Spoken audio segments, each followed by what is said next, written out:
days, scramble for PDP senators as race for Senate presidency intensifies as Asari Dokubo says Southeast would produce next Senate president.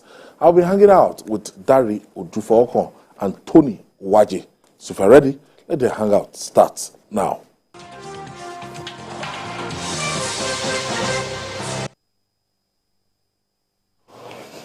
Thank you for staying with us. Most times we are faced between choosing a popular but a bad action, but popular action.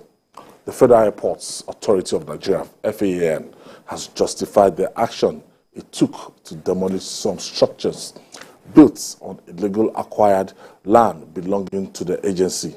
According to FAAN, the recent demolition of 13 houses posed grave dangers to the operations at the Murtala Mohammed International Airport, Lagos, contrary to wrong information by some persons.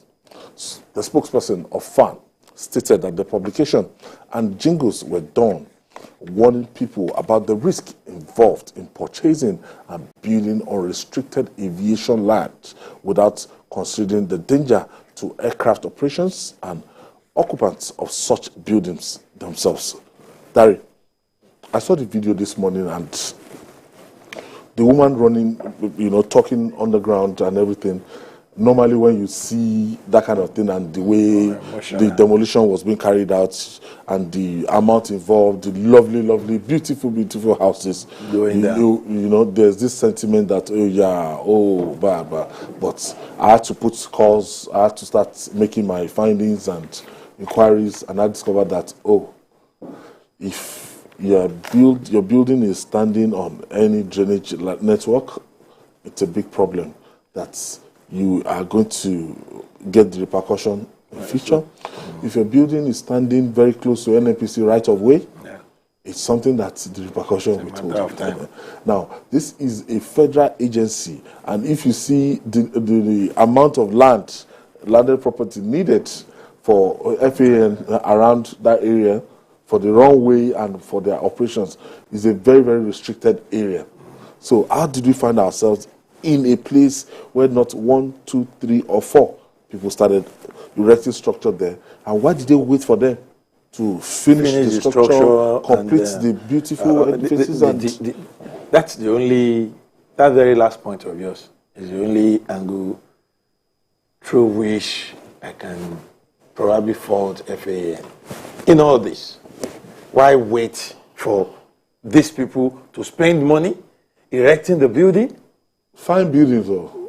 One of our senior colleagues is affected by this, and I visited that house before, and you need to see wonderful house that his family will be very proud of, and they've been living there for years. As far as he's concerned, he has a place. Now everybody's on the street. It can be really be painful. But how come we ended up purchasing such land in the first place? Due diligence probably was not done, because the proximity of these places to the airport should ordinarily tell, I need to ask a lot of questions. You see, in buying land, purchasing properties and all, needs to be extremely careful. A colleague of mine, Dayo, just told me that, look, that he has a family member that is very close to that area, that sometimes if the plane is about to land, and they see the big tires. Very close. Very close to I have a friend who very lives... massive tire that they see. I have a friend who used to live in a rented apartment around that place. After 2 years, his 2-year rent expired, he left. He said, whatever time, either early in the morning, late in the night, midnight, that a plane is landing, everybody is awake. Because the noise alone is just next door. Not to talk of, the impact that is such that when a plane lands, they feel the impact. It's not, and then every day you hear of a plane crash far or near, and you are sleeping right under the tire of a... So, that's what I meant by due diligence was really not done. And if you look at, to make matters worse, they bought this land from Omoniles, an area that officially belongs to the Federal Aviation Authority of Nigeria. An area that you obviously see their signboards and handwritings everywhere. Did you even go to Lagos State government So, and check the yes, status of did that you land? make efforts Government to acquired obtain area, government reserved land? were efforts made to obtain CFO? And Lagos said yes, you can get it. Those are the questions we need to ask. Do they have CFO? Who gave it to them? Or did they apply and they were turned down? What did they do at that point? What message did they get at that point? That is one. Two is the fact that yes, they claim that some people came and said they are selling the land based on a court judgment. A family said they are selling based on a court judgment. Did you ask questions? Who did you go to court with? Is it FAN? Is it another family? And it is not difficult to know the ownership status of such lands if you ask questions enough. But with what we are hearing FAN now saying, you will understand that a lot of mistakes were made on the part of those who built on those lands. Why we fault FAN for waiting for them to erect such beautiful building? And if you, Ayo, go there and see something for yourself. The same street, on the same street, the houses on the line were the ones demolished. The houses on the other side of the same street are still standing. What kind of planning went on in that place? That street you saw, demolition was going on. The houses on the very other side are still standing. So what happens to those houses tomorrow? Or are they permanently exempted from demolition? What do we expect these people affected by this demolition to do or say or expect from those who sold the lands to them? Why we blame the buyers? And there are no ways we can stop these land speculators, these Monile families, from inflicting this kind of everlasting injury on people in the name of selling lands to them? When you know something is not genuine, when you know a land does not belong to you, when you know what you are about to sell is possible to be demolished in future, sooner or later, why would you still go ahead and make such sales? And then for agencies and other owners of such lands, why do you wait until ownership is taken, buildings erected, people, tenants and landlords move in, ownership is taken? You allow them for years to occupy, only for you to come one day and say, look, we are demolishing. The cost, the money wasted on the demolished buildings could have been saved for something better if fine itself had moved quickly at the point of erecting maybe the foundation or even fence. And say, no, you are erecting this on prohibited land. We should ask questions. Why were actions not taken at that initial time when these people took possession of the barren land? Those are the kind of questions we ask. And if the Lagos State government, if they decide to implement everything on their master plan strictly, a lot of these houses will go. Yeah. Now, when you talk about that rule that you must not erect structure under power line, if you go to the command area, Meron area, you just see beautiful, and then there's something houses. we quickly need to correct about that.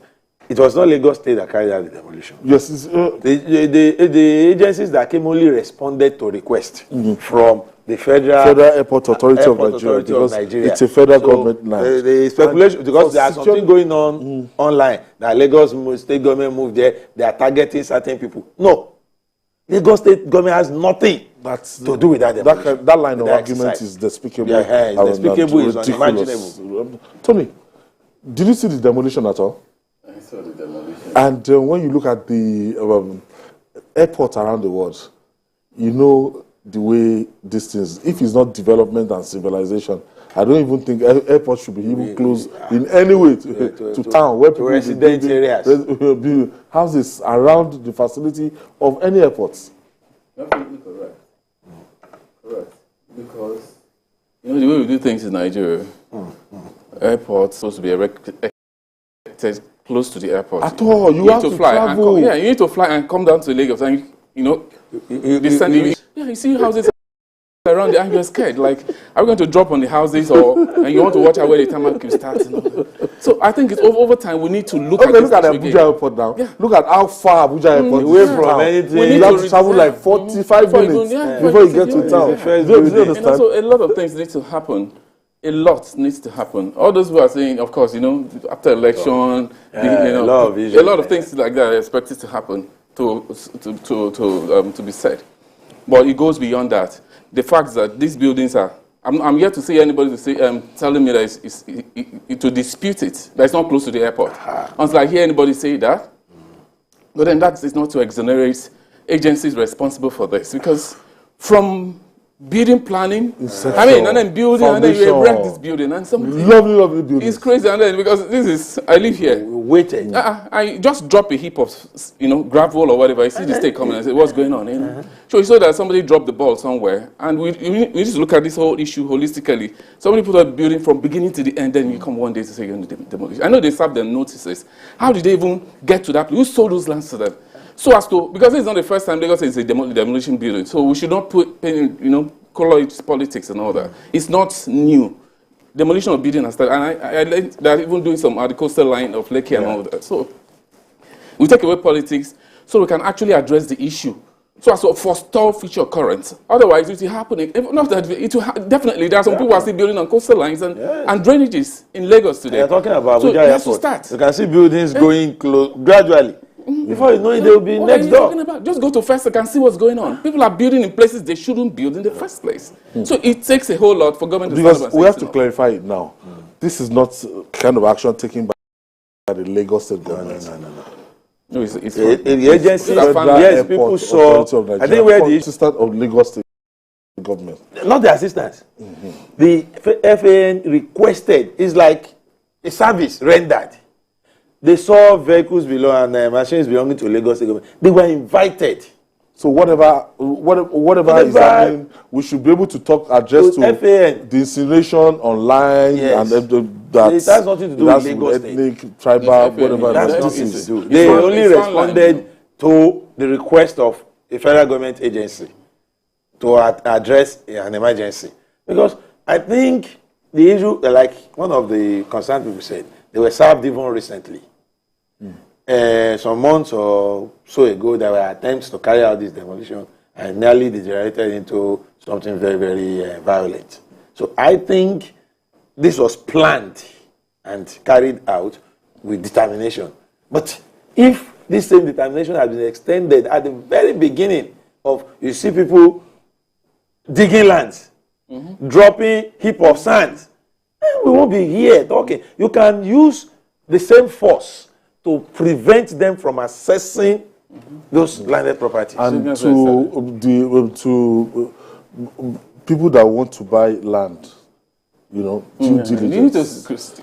There are agencies so a lot of things within Lagos State that you can go and check the status of the land. If you buy land as much as 10, 20, 30, 40 million, if you can afford that, just go stroll into one of those agencies, get the status of that land, and they'll tell you what the status to avoid this incineration, this painful. Because it's very painful, Tony. It's when you see the beautiful buildings and the way Nigeria is. It's painful. It's painful. At times, we need to do certain things correctly in Nigeria.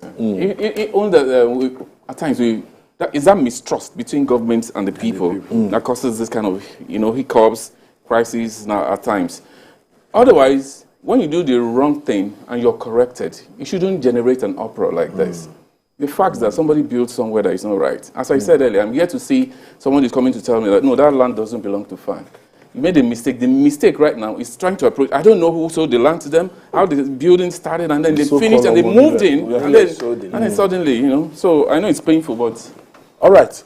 It appears that it will require political and diplomatic interventions to save former Senate President Ekweremadu from detention in the United Kingdom.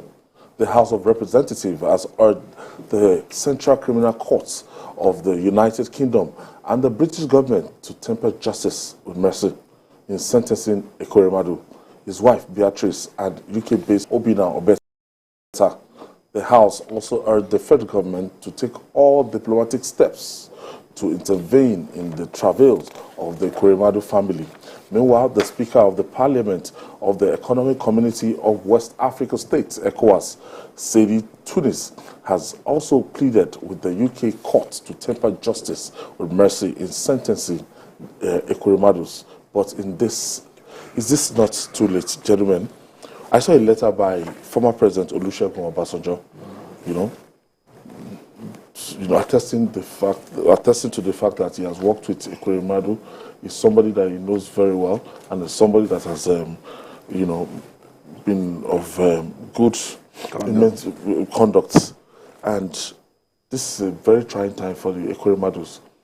And to know that a career that was built over time, all of a sudden, everything just came crumbling down, and it's a very, very simple mistake. And the plight of Senator Ekweremadu. You mentioned it. Simple mistake. That's the way we see it. But the law over there doesn't see it that way. That's how technical the entire issue has become. Quite complicated. A lot of people have been trying to explain their understanding of what happened, their expectation of what should befall him and others. But I tell you, it takes a deep understanding of the laws of the United Kingdom for us to interfere or supplicate on behalf of the Ekweremadus. Because what is normal to us it may not be normal over there.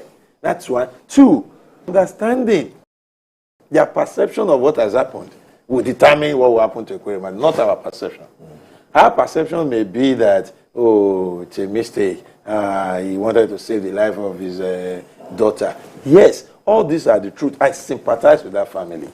No mother, father, or anybody will watch his or her own child dying without trying to do whatever is possible to save such a child. But the law is the law. But the law is the law. And that's where I stand on this, that for those who are writing, well, it's an attempt. But we should also be conscious of the fact that we shouldn't drag the name of Nigeria in the mud in whatever it is we have to do. We are expected... But this is a man that has served the country. He's not a small fry. That's exactly why I say I agree with senior public officer, deputy senate president for several years. The president of ECOWAS Parliament. Yes. I mean, so you know, he's somebody we should... Don't you think Nigeria as a country should rise? Yes, we should. Look, that's exactly what I'm saying. The National Assembly has intervened. It is good. The ECOWAS Parliament, the federal government of Nigeria should now use diplomatic contacts and diplomatic ties to talk with the British government. What can be done? Knowing fully well that these people have their own laws. That we should not lose sight of that. For them, the law is the law. If they will jail their own senior public officials, what makes you think they won't jail our own in their own country? But if it is still possible for the jury there, before the sentencing, he has been found guilty, what remains is just the pronunciation of his sentence.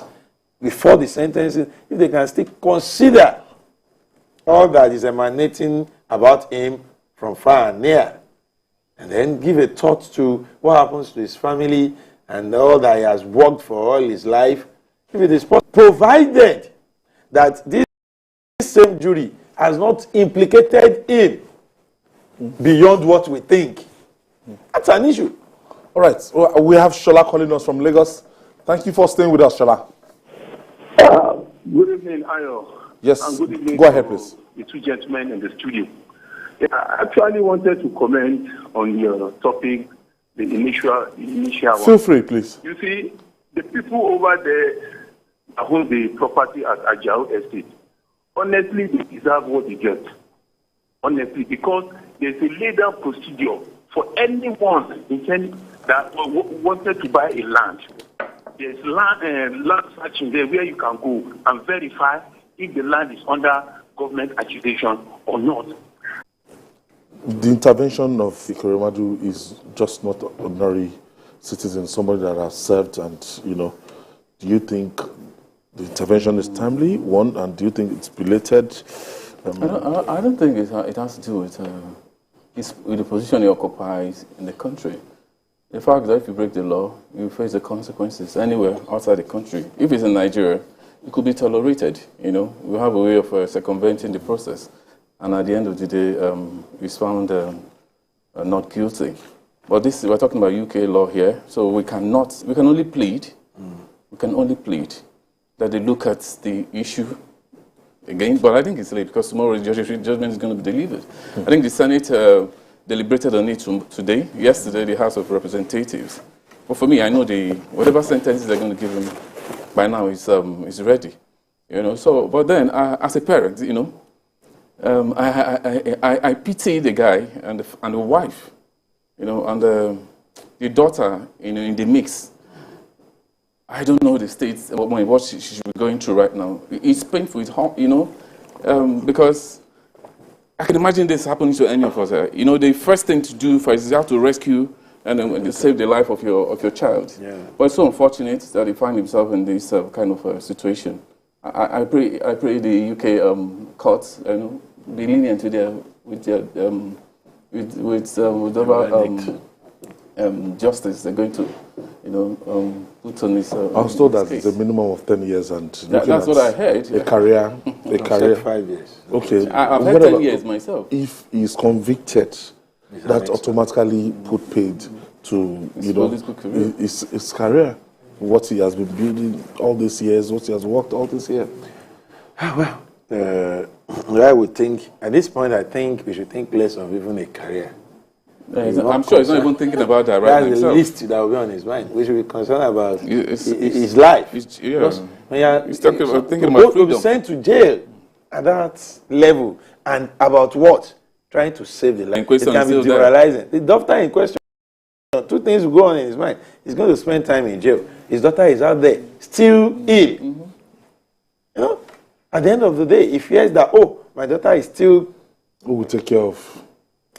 The ailment is still there that brought them to this point. Then he's going to be in jail. The wife too. Exactly. We can imagine. So it's a tough one for this family, irrespective of career. That's the least you'll be thinking about. Thinking about that, I can assure you. That's the least.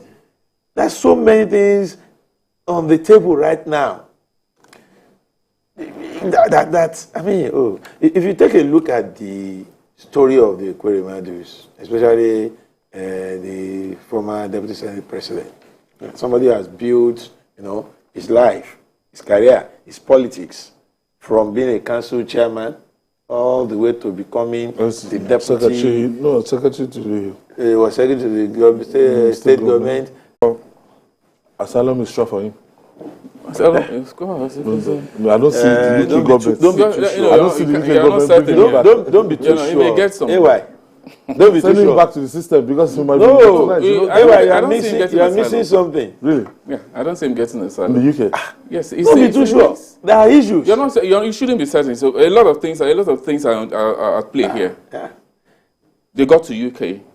They picked him from Nigeria. He got there.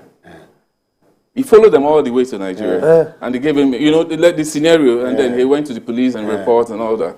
And he played along all this while. And he wanted to get to UK and play smart. That's the fact. That's what happened. And in addition... I think UK was just okay, let's in addition, AY, he lied about his age. And that has been established. The court has been able to... No, you are not what you claim to be. They've been able to verify that. They've been able to verify that. That's established. So he should be lucky if he escapes without being regarded as an accomplice. He should be lucky in the long run. So, but they may just send him home. Tony, if you're familiar with the process, the asylum process, some Nigerians, they will just go, they will just say they have problem with Boko Haram. They're not even from... they have, all the time. It's not today. It's not even with Boko Haram. But not in this case. This case is different. This case is being probed. The guy has been investigated. It's affected. He has been discovered not to be truthful. So, I'm not saying he may not get, but I'm saying don't be too sure. Don't be too sure. All right. And if you ask me, he doesn't deserve it. That's the truth. That means you're putting your own personal No, bias. I say if you ask That's me. his opinion. If you ask me. You know, but I think I align with him, though. One of the hallmarks of good governance is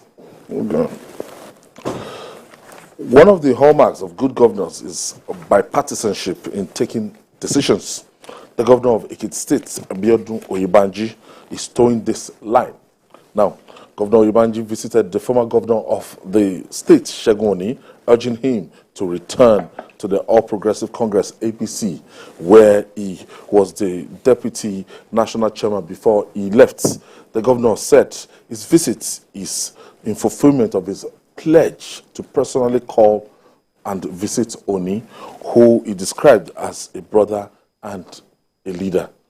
I think they've dispensed of the Supreme Court case against Oyebanji. Because after the election, Oni went to court. Oyebanji tried reaching out to all the stakeholders and people that he contested against and the big people in Ekiti State.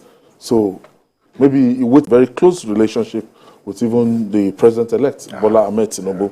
And I think this is a step in the right direction. Yeah, and I think Governor Oyebanji is showing that he will keep his word. I remember attending one of his campaign programs in Ekiti, where he made a promise that the election for him is not do or die, and when he wins, he will personally invite. People and believe that other people's children will die in Nigeria who suffer the same illness. They die in their numbers and thousands, unreported in this country. But they have our taxpayers' money, they can fly their own children abroad.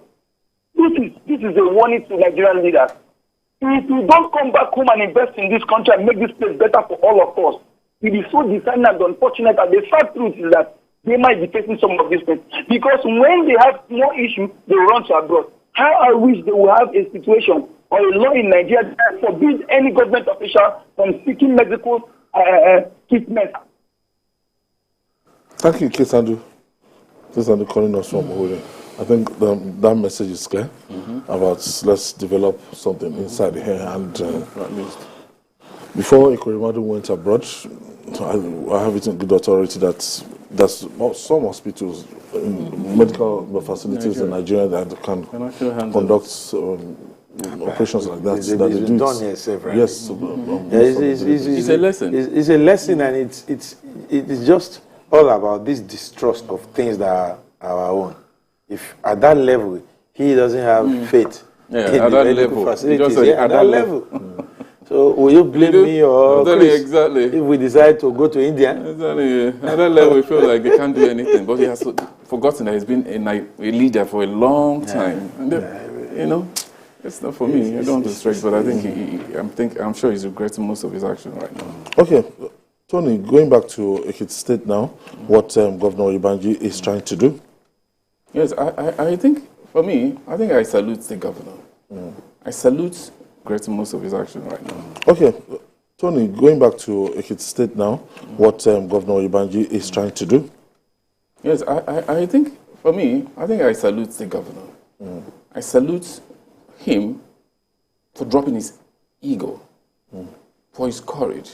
You've been in Nigeria for a long time now, so we know how this thing works. Before you say governor going to beg, I mean, he didn't win. Every time he win, this case, there's no case in court.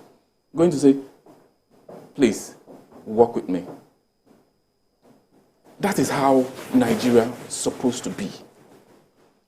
You win election, try and look at, you've won. Reach out to people.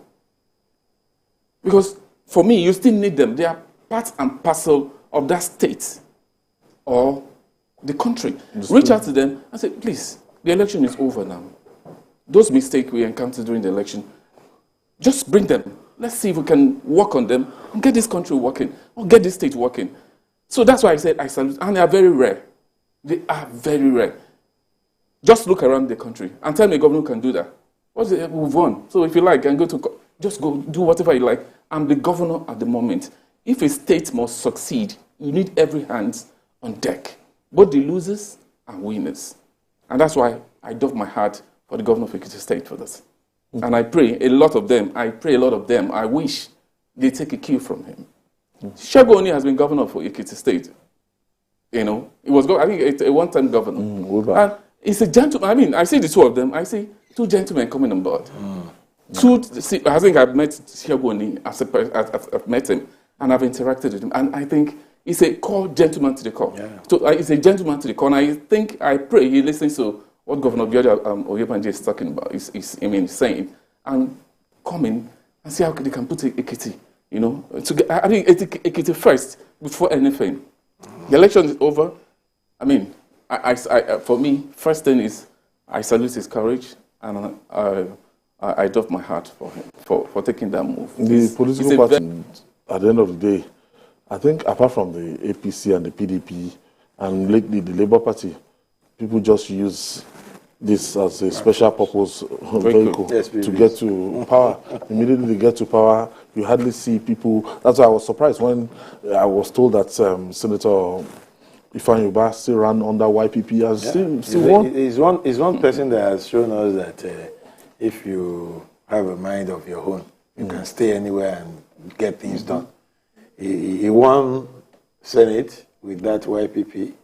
First time. Second time now. He contested for governorship. The same plan, the same YPP. I was expecting him to move and back he to did very well. Far better than some people who use the non-parties.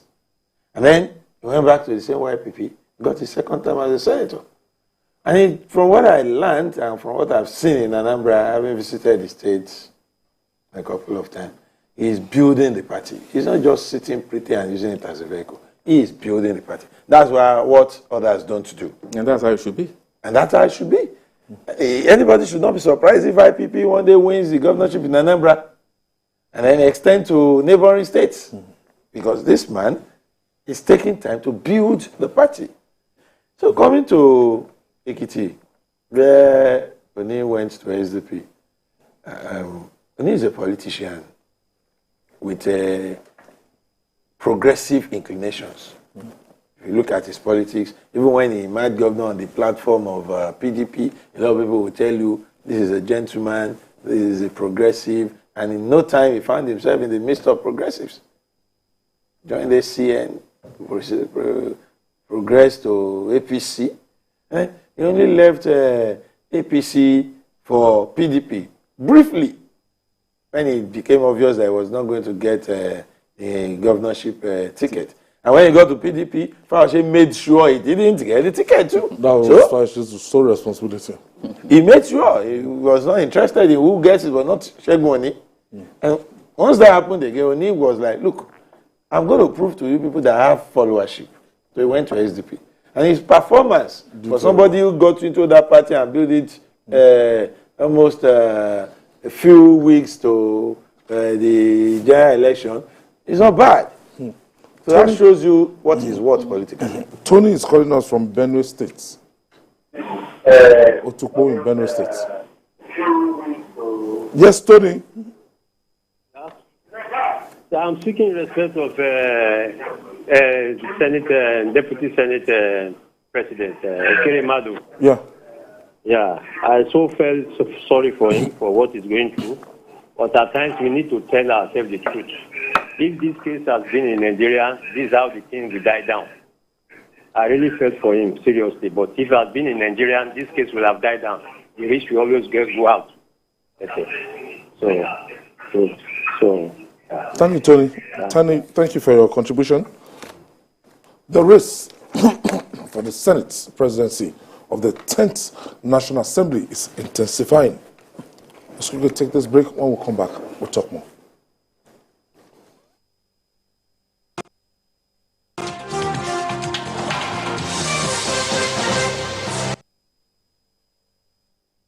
Solemnly swear. Do solemnly swear. Do solemnly swear. Now that Nigeria's next president has been decided at the poll on February 25, attention is shifted to May 29 Inauguration Day, the commencement of a new 4-year tenure of Nigeria's 16th president since 1960, when the country gained independence. It's going to be the 7th inauguration ceremony since the beginning of the 4th Republic in 1999. And President-elect Bola Tinubu and Vice President-elect Kashim Shettima will take the oath of office. Join me, Nifemi Oguntoye, every weekday on TVC News for the countdown to the historic May 29 Inauguration Day, as we bring you all updates, political intrigues, and in-depth analysis of people and events that you need to know. The countdown to May 29 Inauguration Day, live at 6 p.m. every weekday, only on TVC News.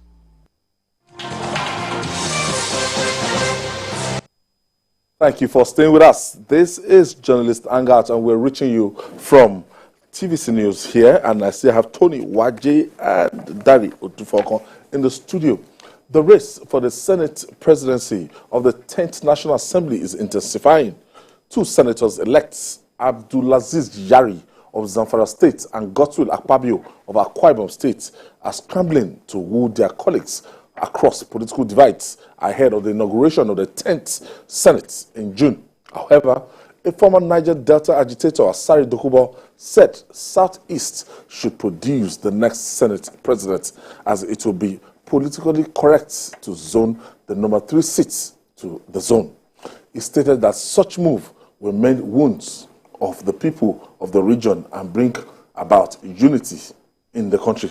Dari, do you agree with Asari Dokubo?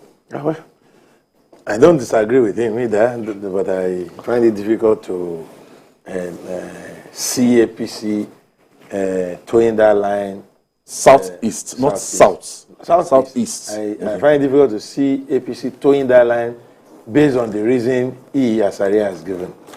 While it will not be a bad idea to canvass that an office be zoned to a particular zone, we must look beyond satisfying some people. The party must take into cognizance a lot of things.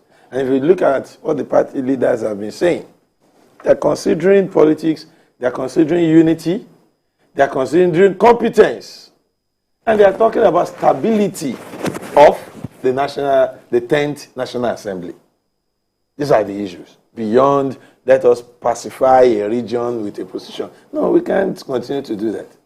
If you find somebody who is competent in the Southeast, who will stabilize the 10th National Assembly, who will give to APC, the ruling party, the best and maximum advantage of giving him or her the position, then let it go to the region.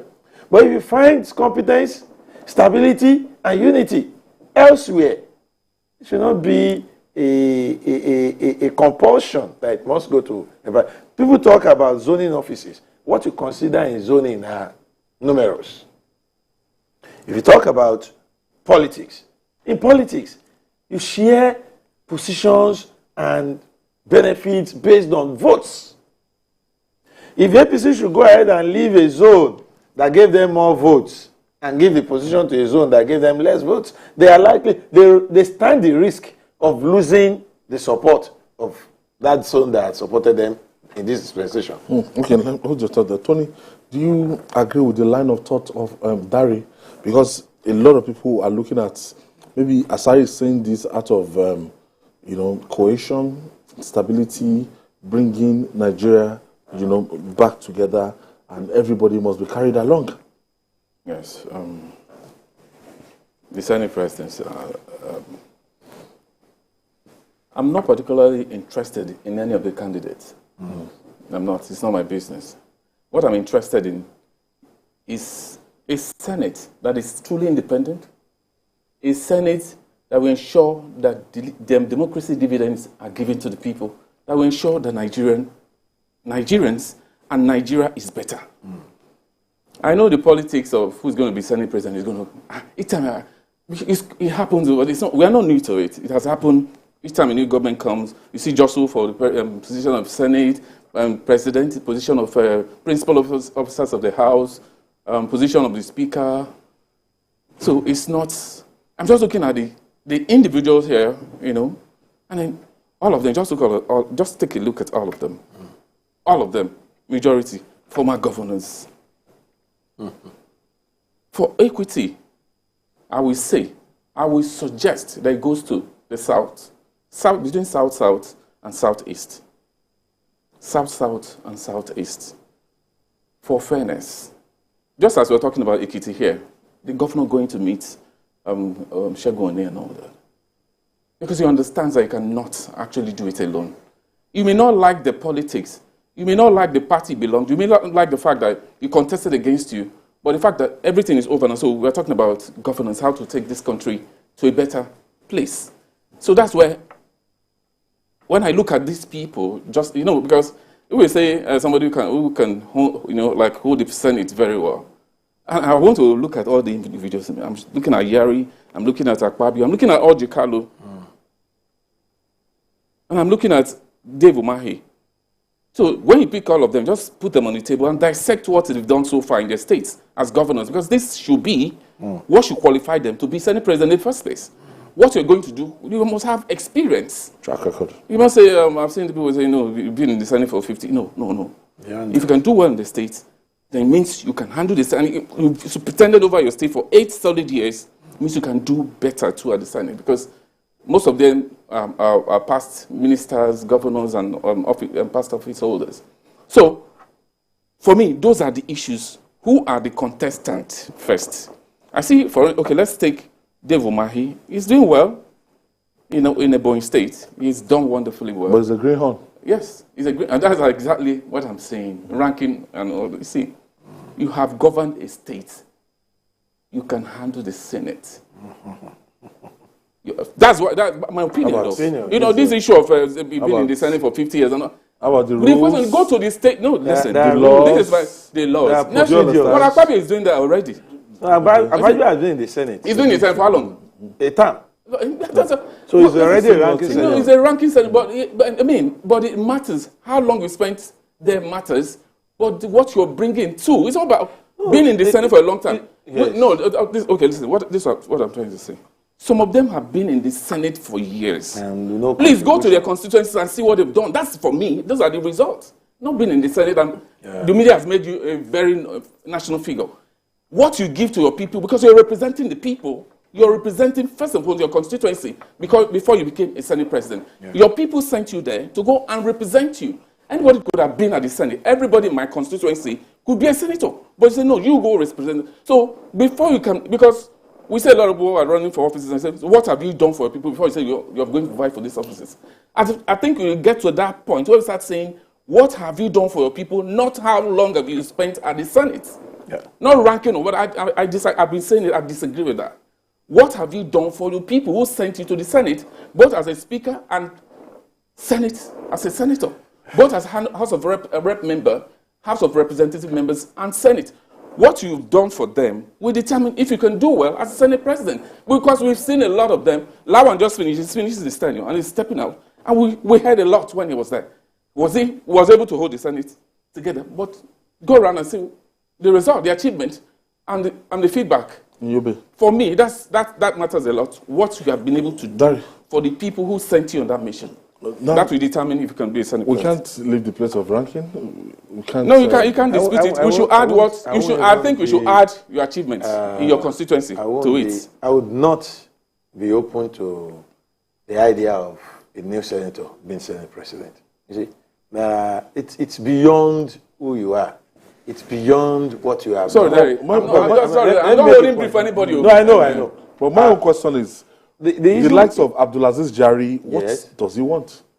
He was in the Senate. Abdulaziz Jari, 4 years. two times governor, chairman, governors forum, and right now the vice president is, is from the north, and to allow other zones. You're not getting what I'm saying. Let's take it one after the other. The issue of ranking. A greenhorn becoming Senate president, he would not be able to hold the Senate together. It's not about who you are. It's not about what you have done. It's about the rules, the procedures, the parliamentary. It takes time to learn that. You're saying a governor obviously been able to hold the state assembly for 8 years. No, he was not in the assembly. But he controls it. No, he didn't. He shouldn't control the assembly. But that's what happens. But the truth of the matter is that does not mean he knows the rules. That's not true. Except where we want to beg the issues. Yeah. So now, having explained that, it should be incontrovertible that the Senate presidency should come from the South. It should be from the South. And I'll give you not my microzone to the Southeast. You see, anywhere South. South. If you say South, automatically the Southwest is out of it. They have the presidency. Okay. That is what that leaves South and the Southeast. Mm-hmm. And why am I saying this? I'm saying this because of what we have currently. The president-elect is a Muslim. The vice president-elect is a Muslim. Let's ensure that the number 3 man is a Christian. For balance, we cannot continue to ignore certain areas too. That's a necessity. So if we zone it to the south, either south-south or southeast, the possibility of having a Christian emerging from those is high. Having also said that, is the issue of political balancing. We cannot ignore the Southwest as the presidency. The Northeast is having the vice presidency. Either the South-South or the Southeast must be in that trio. Let one of them also pick the Senate presidency. Okay. You understand? So then the issue of speakership, we can also go to a place like the North Central and the Northwest. But Asari Dokubo is saying expressly now that he is specific. Southeast. That I disagree with him. I think both, like Tony said, Why do you think the Southeast? What do you think they don't merit it? I have not said they don't merit it. I'm only saying if you find people who can deliver in any of these two zones. Senator Orji Zakalu has indicated. Just like the likes of Akpabio has indicated. Just like the likes of Izuna have indicated. We can zero in on an individual. It's not as if we want to dash it out to one person. No, we are saying we are considering a lot of things. These zones are perceived not to have supported the ruling party as much as other zones. I agree. But do we need to do away with them? My answer is no. We should cut them. So we should look at it and say, look, throw it open. And for the president-elect and his party, they must be careful between these two zones. Either way, if you zone it to this particular zone, this other zone will feel marginalized. If you take it to Southeast, South-South will claim, they shout marginalization. Take it to South-South, Southeast will claim marginalization. So allow the contest to be between these two zones.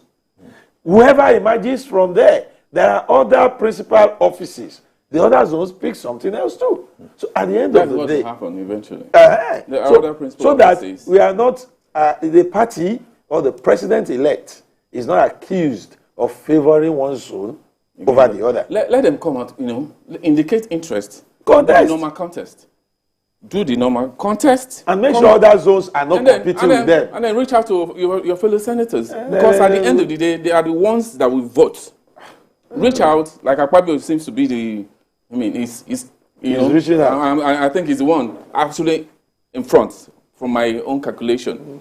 And I've heard him say, people, his loyalists are saying, the Southeast have had Senate President 5 times. It doesn't matter. Yeah, that's what they're saying. But the Southeast is saying for equity, fairness and inclusivity, we should be factored in.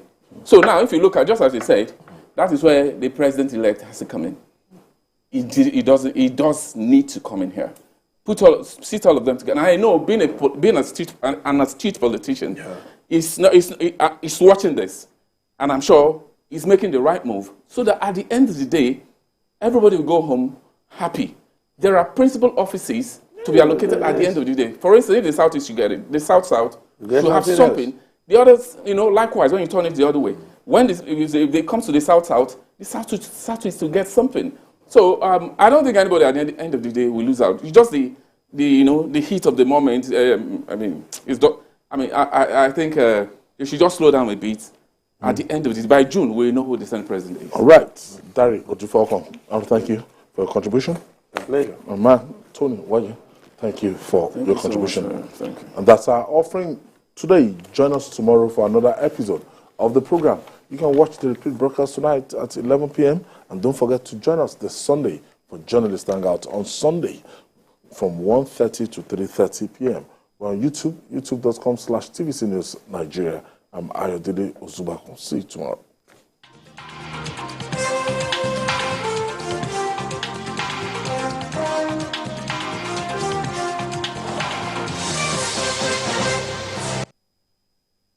The following is a paid presentation by ShopX TV. Do you struggle with having an active and healthy lifestyle due to your busy schedule? Do you find it's difficult to make it to the gym? You want to improve your overall health, but don't know where and how to start? Medical experts agree that walking, running, and jogging are amongst the best ways to stay fit and enjoy a great active and healthy lifestyle.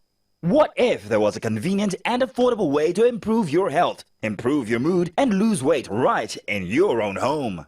Introducing the SportX Digital Compact Treadmill, the compact foldable treadmill that makes being active and losing weight fast and easy. Just unfold it and walk, jog, or run while you watch your favorite programs on TV. And when you're done, just fold it and store it away. Now that's convenience. The secret is its advanced design that houses a 1-horsepower motor that is twice the size of most treadmills, packed into a nice compact unit, powering every step you take.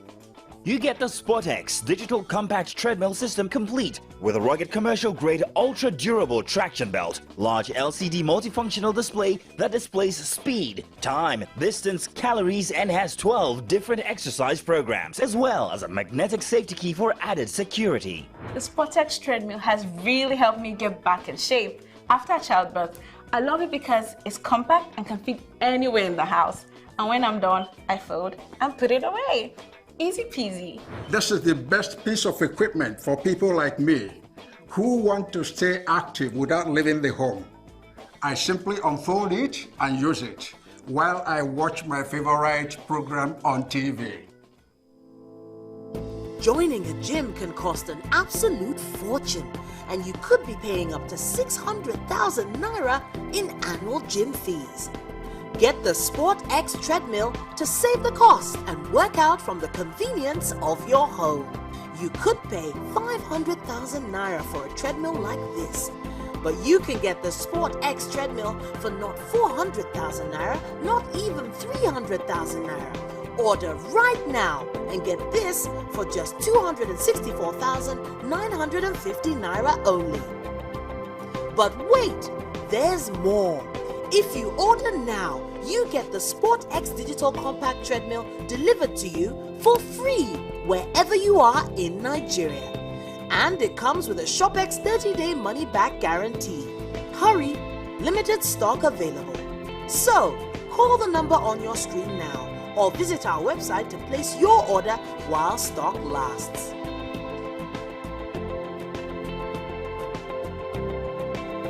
The proceeding was a paid presentation brought to you by ShopX TV. Nigeria's Niger Delta region, where the black gold continues to flow and fuel Africa's largest economy, where the line between wealth and poverty has never been thinner. Oil, gas, politics, development, and community issues all are highly valuable commodities in the Niger Delta. How do they combine, and how can they work together to spawn a new era in the Niger Delta? As he probes deep to analyze issues in the region from angles never before explored. Inside the Niger Delta with Mamode Akuga, the authentic voice of Nigeria's oil-rich region.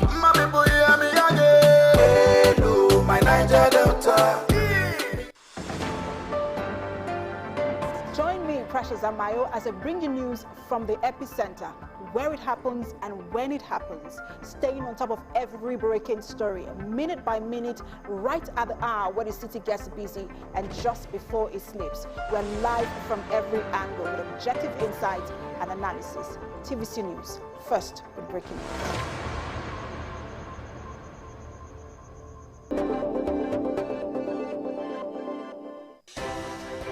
At TVC News, wherever the big news story is happening, we're geared up to break it.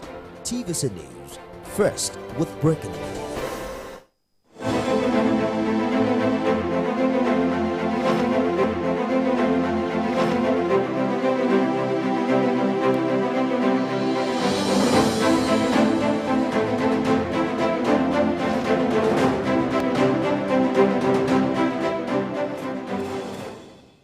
It's 26 days to the inauguration of Bola Ahmed Tinubu as the 16th president of the Federal Republic of Nigeria, and Nigerians are counting down to the expected experience of a breath of fresh air.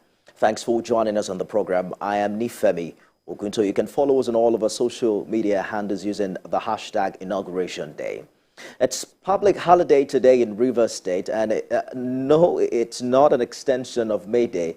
It's in honor of the President-elect Bola Tinubu's visit to inaugurate some projects under the administration of Governor Nyesom Wike.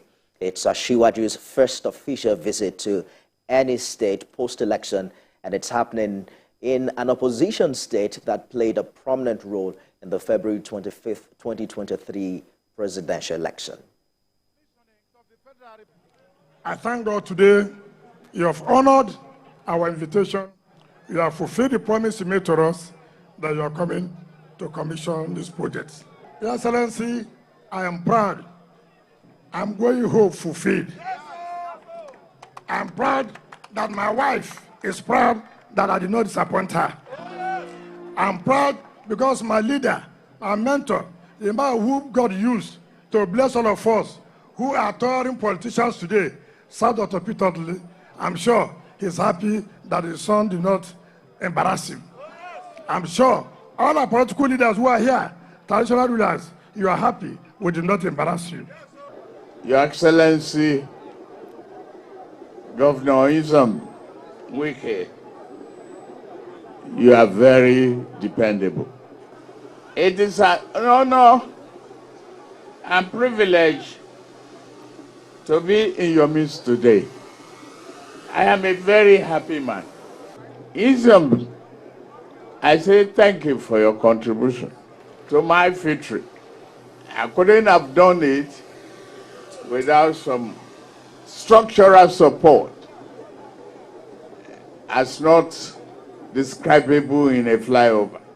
In His Excellency,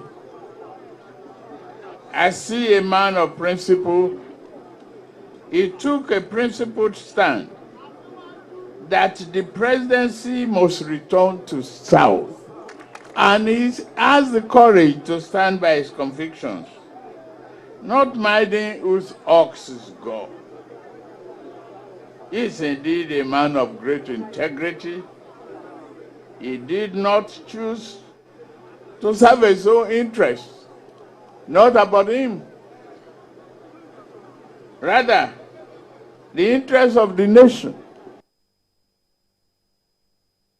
It's perhaps the first time we're hearing the president-elect acknowledging some structural support from Rivers State, what many would call an open secret, saying how some PDP governors worked for the APC in the last election. Let's talk to our correspondent in Port Harcourt, senior correspondent Uche Okoro is live for us from Rivers State capital. Uche, it's public holiday in Rivers as Governor Wike hosts the president-elect.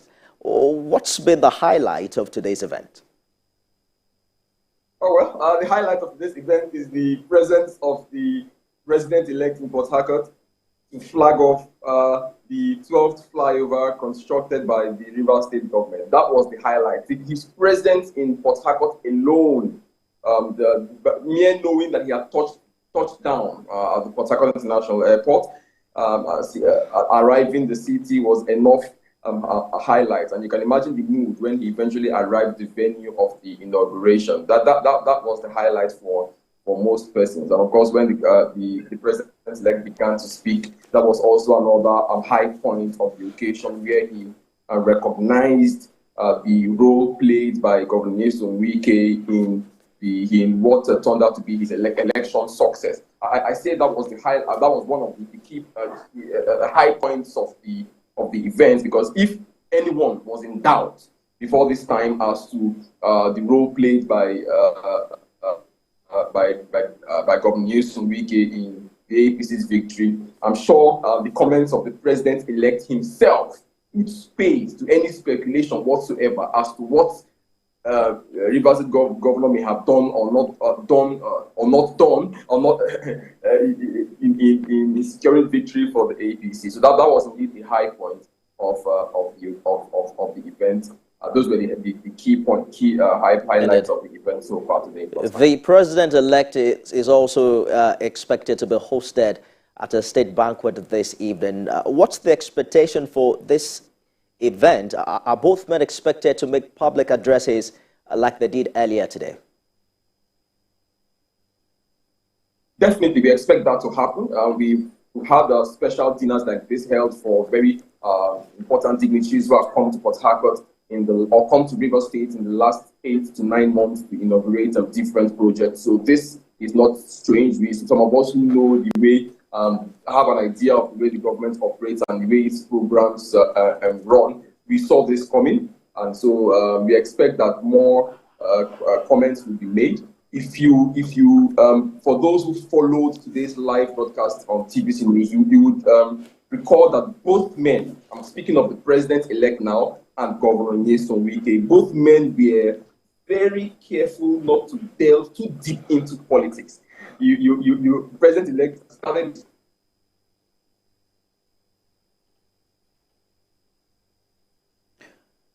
We may have lost connection with Uche Okoro, but we'll get back to him in the course of this conversation. You probably cannot take the politics completely out of today's commissioning, because it's perhaps what everyone wanted to hear, particularly at the point when the Rivers State governor was asking for, a refund of the money spent on the Clare, as to saying that that he doesn't owe him and that he may have to lobby for that. Uche is back.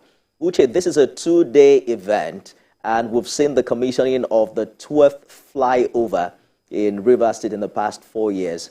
What's the itinerary for tomorrow? For tomorrow, we expect that.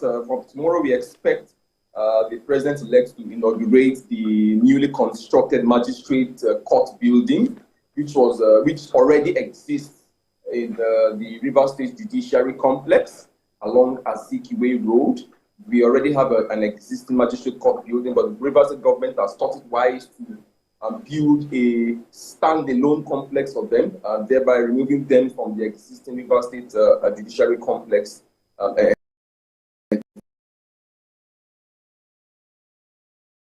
environment.